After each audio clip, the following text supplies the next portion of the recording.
सांगली जिल्ह्यात खुलेआम अवैध धंदे सुरू आहेत. जिल्ह्यात दिवसेंदिवस गुन्हेगारी वाढत आहे. यातून टोळीयुद्ध खुनाच्या घटना घडत आहेत. ठेकेदारी आणि खंडणीच्या वादातून 14 वर्षे वेदांत बंडगर याचा गोळ्या झाडून खून करण्यात आल्याने कायदा आणि सुव्यवस्थेचा प्रश्न ऐरणीवर आलाय.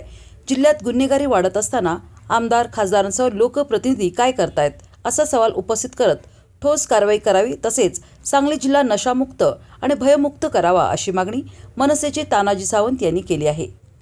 सांगली जिल्ह्यातला कायदा सुव्यवस्था पूर्णपणे विस्कळीत झालेला आहे, बिघडलेला आहे. कालची घटना एका 14 वर्षाच्या मुलावर गोळ्या घालून त्याची हत्या केली, ही अतिशय निंदनीय गोष्ट आहे. या बाबतीत जिल्ह्याचे पालकमंत्री, जिल्ह्यातले सत्ताधारी आमदार, त्याचबरोबर महाविकास आघाडीचे विरोधी आमदार किंवा नेते, जयंत पाटील साहेब असतील, विशाल पाटील साहेब असतील किंवा विश्वजित कदम असतील, असे अनेक नेते जे आहेत ते मौन बाळगून का आहेत? यांना अजिबात लाज राहिलेली नाही असं तर माझं मत आहे. यांनी लाजा सोडलेल्या आहेत. कारण निवडणुका आल्या की ह्यांना भयमुक्त सांगली कळते, नशामुक्त सांगली कळते. निवडणुका गेल्या की हे विसरून जातात. एकतर ह्यांना जनतेशी काही घेणं देणं नाही आहे. जनता जगू दे मरू दे, ह्यांना काही घेणं देणं नाही. ह्यांना निवडणुका, ह्यांचे सत्तास्थानं, ह्यांचे कारखाने यातच मुश्किल आहेत. जे गुन्हेगार पैदा झालेत त्यांना पोचतंय कोण?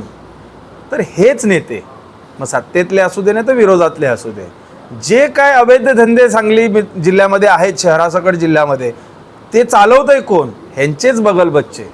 त्यामुळे ह्या शहराची, ह्या जिल्ह्याची कायदा व्यवस्था बिघडलेली आहे. लोक भयभीत आहेत.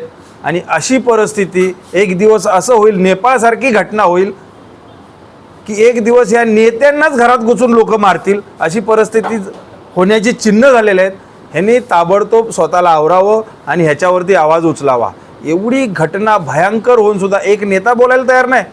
राहिला विषय गोपीचंद पडळकरचा, समाज आहे म्हणून त्या मुलाच्या घरी गेला का? तुमच्याच मतदारसंघातनं हा प्रकरण सुरू झालं. तुम्ही करता काय? राज्यभर हिंदुत्व करत फिरता, लोकांमध्ये जातीमध्ये समाजामध्ये भांडणं लावता. तुम्हाला जिल्ह्याची ही परिस्थिती दिसत नाही. तुमचा तिथला PI कारवाई करत नाही गुन्हेगारावर. तुम्हाला SP ची भेट घ्यावी लागते. याचा अर्थ तुम्ही त्या पदाला लायक नाही आहे. ही तुमची मीडिया पुढची बडबड बंद करा आणि ह्या सांगलीचा कायदा सुव्यवस्था सुधारायसाठी आंदोलन करा. आणि तुम्ही करणार आहे की नाही?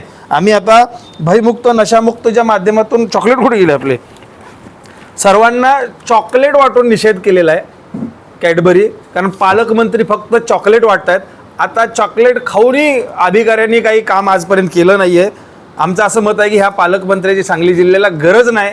ताबडतोब राज्याच्या मुख्यमंत्र्यांनी ह्या पालकमंत्र्यांना जिल्ह्यातून आमच्या हाकलून द्यावं, तरच कायदा सुव्यवस्था योग्य सुरळीत राहील असं माझं मत आहे.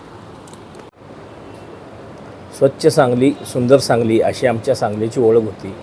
ती स्वच्छ सांगली, सुंदर सांगली गुन्हेगारांच्या वेशीला टांगली अशी आमच्या जिल्ह्याची परिस्थिती जिल्ह्याच्या नेतृत्वानं, जिल्हा प्रशासनानं आणि गुन्हेगारांनी मिळून केलेली आहे.